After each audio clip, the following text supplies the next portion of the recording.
মৌলভীবাজারে কাওয়াদিঘি হাওরে পানি বাড়ায় তলিয়ে গেছে ৮ ইউনিয়নের ৩,০০০ হেক্টর জমি। সময় মতো আমনের চারা রোপণ করা নিয়ে শঙ্কায় আছেন হাজারো কৃষক। দর্শকের বিষয়ে বিস্তারিত জানবো, আব্দুর রব আমাদের সাথে যুক্ত হচ্ছে। রব, মূর্ছনা, আপনি যেমনটা বলছিলেন, আসলে এই অঞ্চলের মানুষগুলো আসলে কৃষির উপর নির্ভরশীল। বিগত সময়ে আমরা দেখেছি হাওরে এই অঞ্চলের মানুষ হাওরের যে ভিতরে যে বোরো চাষাবাদ হয়, সেখানে তারা আসলে ব্যাপকভাবে ফসল হারিয়েছেন এবং আসলে কৃষকরা বলা চলে অনেকটা নিঃস্ব হয়েছেন। এখন যে সমস্যাটা দাঁড়িয়েছে, হাওরের যে উপরি অংশ রয়েছে সেই উপরি অংশ প্রায় ৮টি ইউনিয়নের প্রায় ৩,০০০-এর মতো বিস্তীর্ণ এলাকা জলমগ্ন অবস্থায় পড়ে আছে এবং এই জায়গাগুলো মূলত আমন চাষের জায়গা এবং এই জলাবদ্ধতার কারণে কিন্তু কৃষকরা যে চাষাবাদ করবেন সেই চাষাবাদ আসলে ব্যাহত হচ্ছে। আমন চাষাবাদের সময় কিন্তু ইতিমধ্যে চলে যাচ্ছে, প্রায় হয়তো আরো সপ্তাহখানেক সময় আছে। এই সময়ের মধ্যে কৃষকরা যদি চাষাবাদ করতে না পারেন তাহলে তারা একদম নিঃস্ব হয়ে যাবে এবং আসলে এই যে গ্রামীণ যে অর্থনীতি, সেই গ্রামীণ অর্থনীতি আসলে অনেকটা মজবুত হয় সেই কৃষির উপরে নির্ভর করে এবং এই কৃষকরা যদি চাষাবাদ করতে না পারেন তাহলে আসলে তারা অনেকটা ক্ষতিগ্রস্ত হবেন। আমরা এখানে যারা স্থানীয় কৃষক রয়েছেন তাদের সাথে একটু আলাপ করতে চাই, আসলে তাদের কি কি সমস্যা রয়েছে একটু আলাপ করতে চাই তাদের সাথে। আচ্ছা, আপনাদের এখানে এই যে ব্যাপক এলাকা পানিতে ডুবে ডুবে আছে, আপনাদের চাষাবাদে কি কি সমস্যা হচ্ছে? আমাদের চাষাবাদ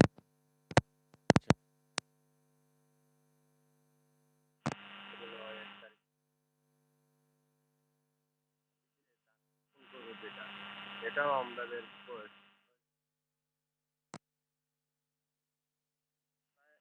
আগে একটু সময় পাইতাম, তাইলে আমরা কিছু জায়গায় ইউজ করতে পারতাম, এখনো নাই। এখনো যদি ধন্যবাদ আপনাকে। আমরা আসলে শুনছিলাম একজন কৃষকের কথা, তিনি যেমনটা জানাচ্ছিলেন যে আসলে আমি ভরসা রাখি হিরন স্মার্ট ওয়াটার পিউরিফায়ারে। যে সময়টা তাদের প্রয়োজন এই চাষাবাদের জন্য, সেই সময়টা আসলে তারা পাচ্ছেন না এবং তারা পাচ্ছেন না এবং যে চাষাবাদ করবেন সেই জমিগুলো এখনো কিন্তু জলমগ্ন অবস্থায় আছে এবং আমরা আসলে এই বিষয়ে পানি উন্নয়ন বোর্ড এবং জেলা প্রশাসন কৃষি বিভাগের সাথে আলাপ করেছি। তারা জানিয়েছেন যে আসলে এই অঞ্চলটা কাওয়াদিঘি হাওর অধ্যুষিত অঞ্চলটা মূলত যে মনু নদের যে সেচ প্রকল্প রয়েছে সেই সেচ প্রকল্পের আওতায় কিন্তু এই কাওয়াদিঘি হাওরের যে এই উপরি অংশ এবং বিস্তীর্ণ এলাকা এবং এখানে পাম্প দ্বারা আসলে এই সময়ে সেচ করা হয় এবং পাম্পের যে সক্ষমতা ৮টি পাম্প রয়েছে, সেই ৮টি পাম্পের মধ্যে ৬টি পাম্প চলমান থাকলেও কিন্তু এই পাম্প দ্বারা আসলে এই যে পানি সেচ করা সেই সেচ করা সম্ভব হয় না এবং এখানে বিদ্যুতের চরম ঘাটতি রয়েছে। বিদ্যুতের ঘাটতির ফলে আসলে যে সেচ করা হবে বা এই পানিগুলা নিষ্কাশন করা হবে সেই সুযোগটাও অনেকটা কম এবং আমরা এখানকার যারা স্থানীয় কৃষক রয়েছেন, কৃষক নেতা রয়েছেন, তাদের সাথে আমরা আলাপ করেছি।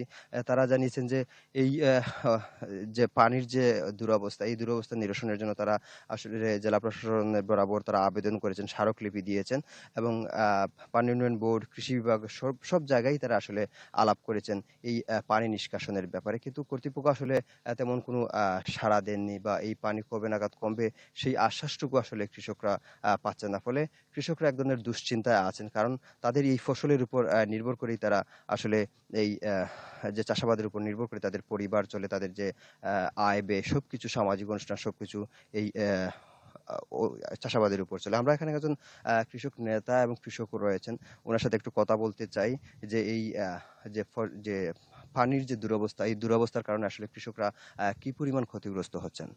আমরার বর্তমান সময়টা হইল আমন চাষের উপযোগী সময়, বরা মৌসুম। কিন্তু এই জলাবদ্ধতার কারণে আমরা কৃষকরা আমন চাষ করতাম পারছি না।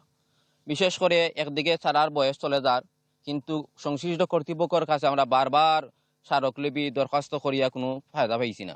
কিন্তু এই আমরা যে মনুসেচ প্রকল্পের যে কাশেমপুর যে পাম্প হাউসটা আছে, এই পাম্প হাউসটা যদি সঠিকভাবে কাজ করতো তাহলে জলাবদ্ধতা এইভাবে হইতো না। আর আমরা যে হাওরের উপরি অঞ্চলগুলো আমরা সবসময় আমন চাষ করিয়াই, আর কৃষকরা আমরা অমনি ক্ষতিগ্রস্ত। এবছর অমনি বুড়ো আমরা হারিয়ে নিঃস্ব।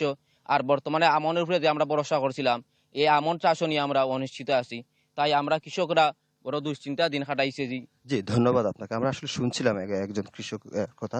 তিনি যেমনটা জানাচ্ছিলেন আমাদের, আসলে যদি এই পানি না কমে প্রায় ৮টি ইউনিয়নের, তাহলে প্রায় হাজারো কৃষক আসলে একদম নিঃস্ব হয়ে যাবে। মূর্ছনা।